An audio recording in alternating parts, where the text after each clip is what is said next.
Hello, my name is teacher Claudia. Welcome to Inglaterra en Casa, okay? We are here today to study simple present tense, okay? So what I'm going to do is I'm going to give you tips and techniques for you to remember what is important about simple present tense. The first thing that we need to know or that we need to remember is why. Why do we use simple present tense, or when do we use simple present tense? Okay, so we use it for three different things. We use it to talk about scientific facts. For example, the water boils at 100 degrees, okay? We use it to talk about routines. Every day my mother wakes up, and we use it to talk about realities. For example, I am a woman, I am a teacher, you are my students, okay? So remember, scientific facts, very good, routines and realities.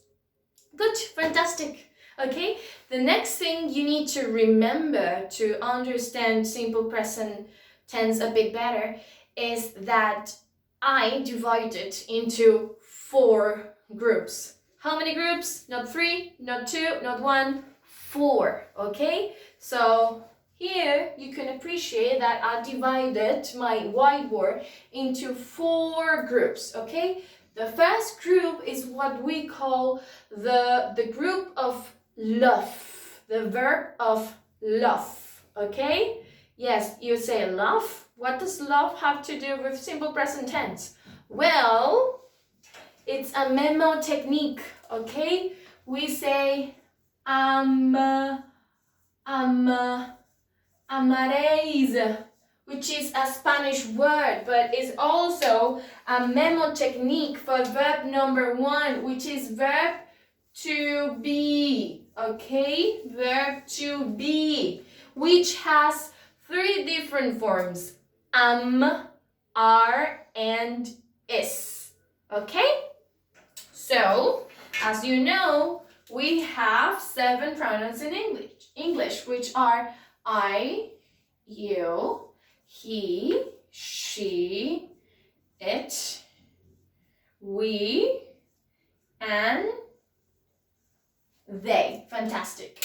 So for I use the form For you, we, and they, we use are.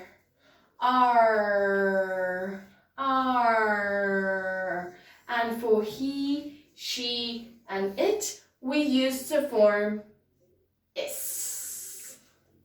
Okay? So, repeat after me. I am. You are. He is. She is. It is. We are. And they are. Okay, fantastic. Now, so let's go back. Simple present tense to talk about 3 things, which are scientific facts, about routines, and about realities. We also divide simple present tense into 4 groups, okay? And the first group is the group of love, which is amaréis, which is or is, that is verb to be. Fantastic. What we need to know now is that English, not like Spanish, has a very standard structure. It always needs 3 elements. You need a subject, a verb, and a complement. Always, all right? So taking this into consideration, we can say that, for example, he, are, or is. Fantastic. He is a boy. So he is our subject, is our verb, and the rest is the complement. Fantastic. Now, what do you need to know about verb to be, which is elemental? Verb to be is super flexible.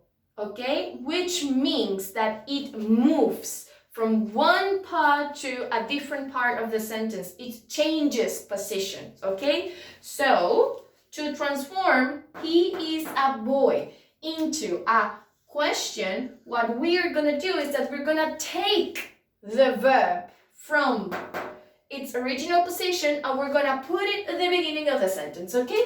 So, is he a boy? All the way from here to here.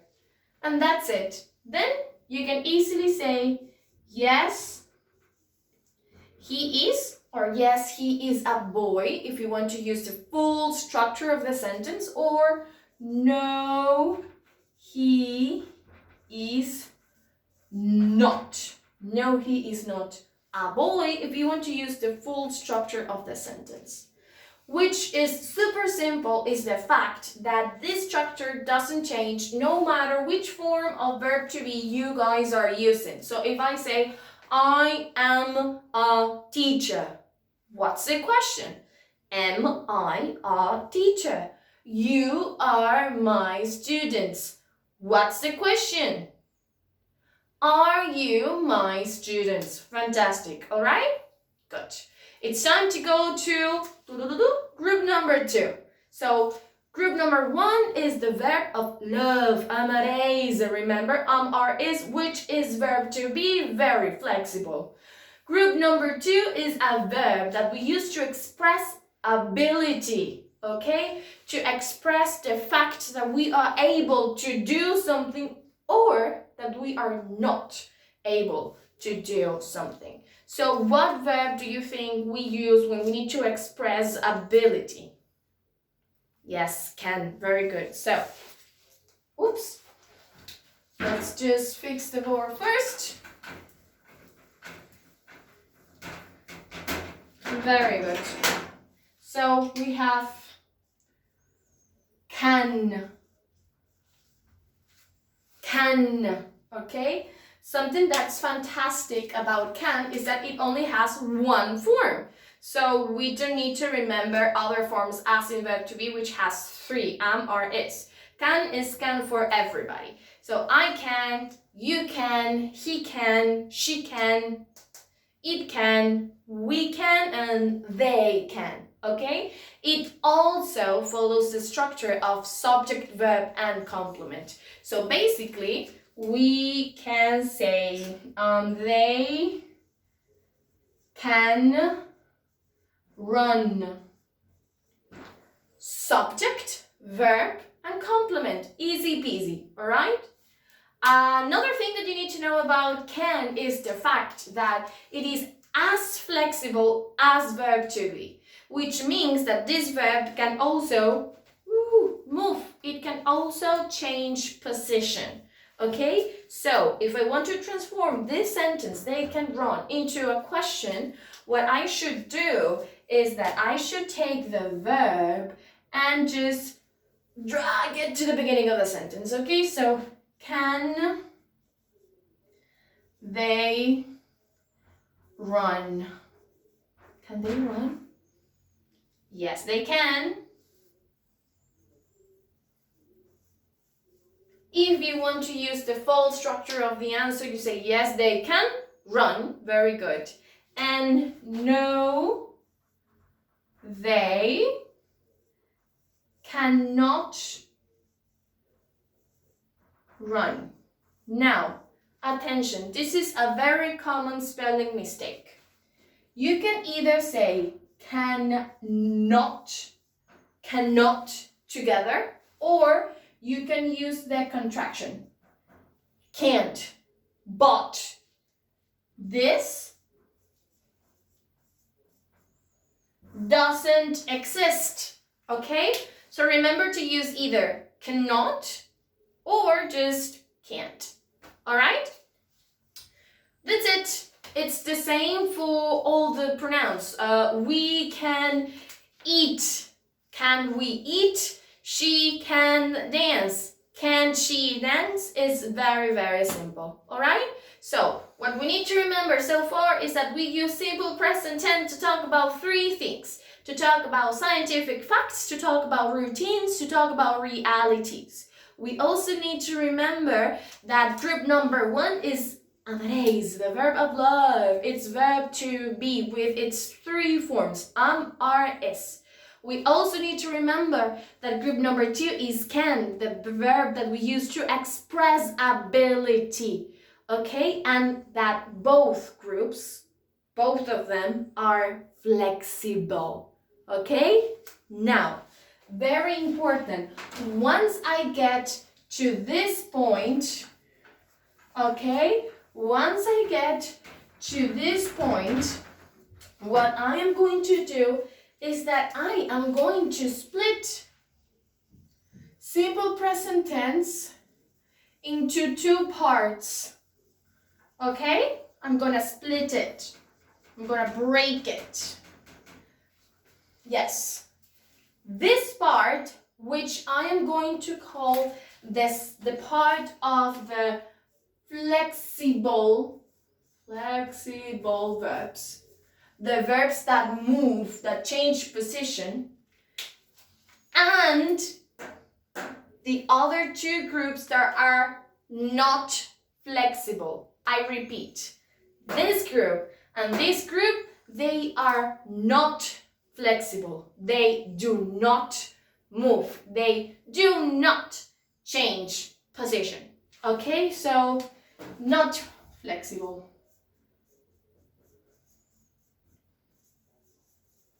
All right? Good. Our third group is a verb that we use to express possession. So if I use verb to be to express existence and location, and then I use can to express ability or lack of ability, what is the verb that I use to express possession, to say that I own something? Have. Fantastic. Have. The thing with have is that it is not flexible, but it also has a second form, which is has. Okay, so have and has. Okay, let's go back to our pronouns and we say I, you, he, she, it, we, and they. Very good. And now, this is super simple. We say I have, you have, we have, they have, he, she, it has. A good way or a good idea that could help you remember this is that he, she, it are also the pronouns that work with is. So basically, he, she, it with is, and he, she, it for has. And that's it, okay? Have and has, they both express possession. So I have a red jumper. I have a white blackboard. I have 3 markers, but my mother has a blue dress. Okay? Now, how do we make a sentence? How do we construct a sentence with verb have? Very similar. We need, very good, 3 elements. A subject, a verb, and a complement. So, for example, I have a car. That's it. I is the subject, have is the verb, and a car is the complement. Fantastic. Now, if verb to have is not flexible, it can't move, how do you think we are able to form an interrogative sentence? What do you think? So, at this point, I'm going to introduce something that is very important, which is the auxiliary, okay? I'm gonna write it right over here. The auxiliary. Fantastic. Why is it called auxiliary? Because these verbs are not flexible. They need help. They need another verb to auxiliate them, to help them to form an interrogative sentence, okay? So imagine that every time you are using have and this one that I'm gonna talk next, okay? And you want to change a sentence into a question, you need to stop and you need to say, oh my god, this verb is not flexible. I cannot change position. I need help. I need an auxiliary, all right? So what we're gonna do basically is that we're gonna use do for I, we, they, and you. So I do, you do, we do, and they do. And we are going to use those, does, okay, for he, she, and it. He does, she does, it does. That's it. So I have my sentence. I have a car. I have a car. Subject, verb, and complement. How do I transform that sentence into an interrogative sentence? By using the auxiliary. Super simple, you see? I do or does? I do, so do I have a car. That's it. That's it. I just have to write the auxiliary at the beginning of the sentence and that's it. All right? Then you can answer, you can reply by saying, yes, I do. Or, no, I don't. Okay? Now, for full sentences, something changes here. You can either say, yes, I do, or you can say, yes, I have a car. Why? Because in English, long positive answers do not need auxiliary. And I'm going to repeat this because it's essential, all right?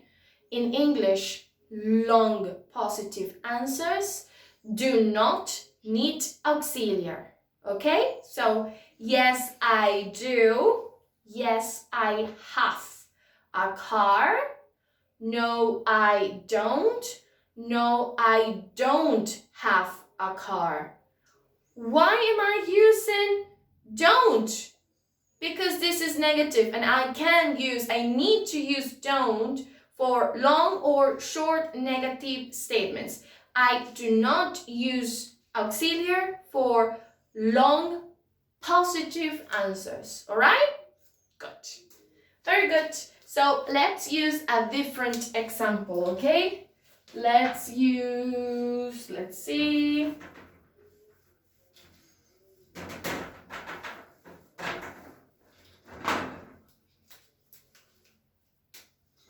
She has a cat. Okay, she has a cat. Okay, so subject, verb, and complement. Perfect. Is it flexible or does it need help? Does it need someone to auxiliate them? It needs help. Fantastic. So what is the subject? She. Who is going to help she? Do or does? Does. So what is the question? Does she have or has? It's have. Does she have a cat? But why, Teacher Clau? Why have? Well, because we are already changing does, okay? I could have used do, but as I am using he, she, or it, I need to use does, okay? And when we use does, the verb goes back to its base form, to its original form, okay? So we never use has. Never use has when we have does, okay?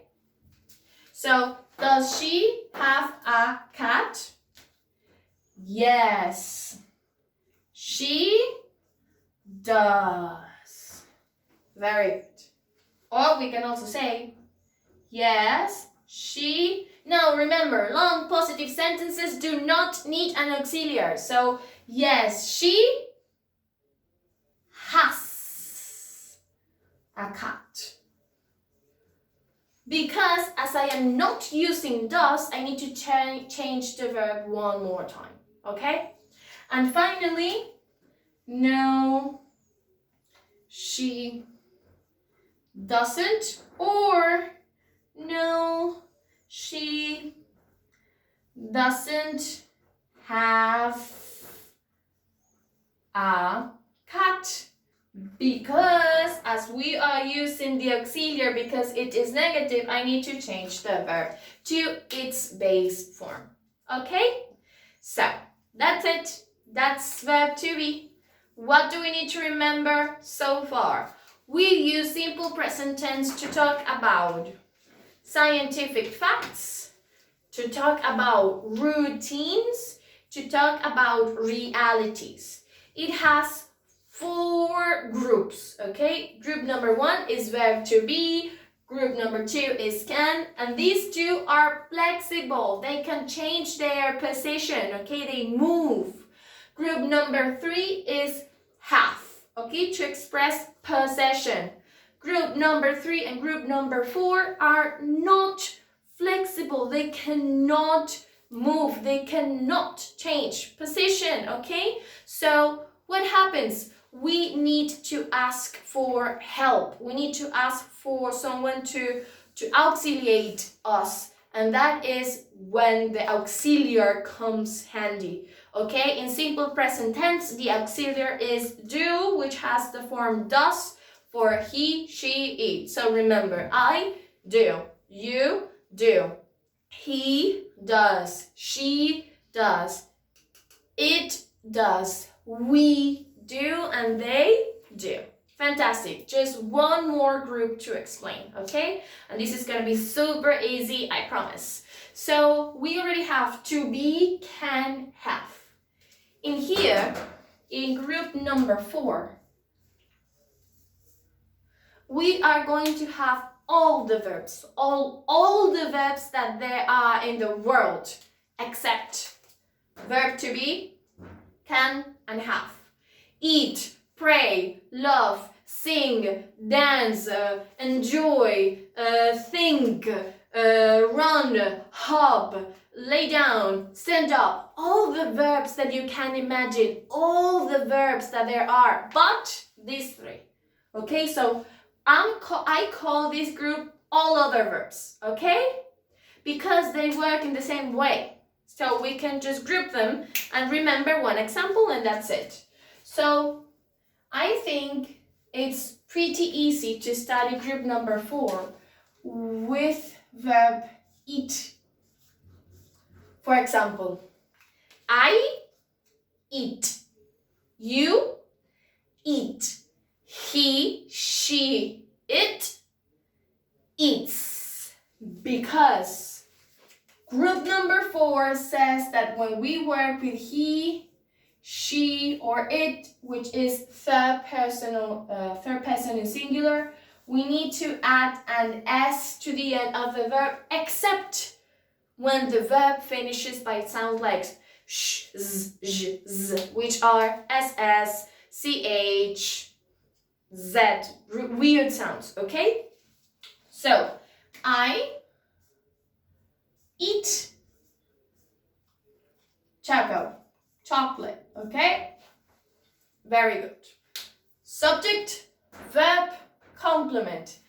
How do we transform this sentence into a question? Do we exchange its position? No, because it is not flexible. It needs help. So basically, all I have to do is to check what's the subject? I. So Does it work with do or with does? I does or I do? I do. So, do I eat choco? Do I eat choco? Yes, I do. Yes, I eat choco, because long positive answers do not need auxiliary, all right? No, I don't, or no, I don't eat choco. That's it. Simple present tense explained for you, all right? So before the video is over, let's just say it one more time. We use simple present tense to talk about scientific facts, routines, realities. We divide this tense into 4 groups so it's easier to remember. Group number 1 is the group of love. Amaréis in Spanish, right? Are, is. The 3 forms of verb number 1, okay, which is verb to be. Very flexible, it moves, it changes position. Group number 2, the verb that we use to explain ability, which is can, okay? Super simple because it only has 1 form. So I can, you can, he can, she can, it can, we can, they can. Okay? It is also very, very flexible. So as verb to be, it exchanges position.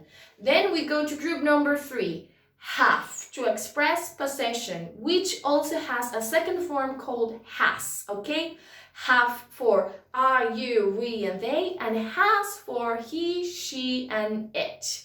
What's the difference? That group number 3 and number 4, which are have, and all the other verbs are not flexible. They need help. They need someone who auxiliates them. And who auxiliates verbs in simple present tense? Well, the auxiliary, do.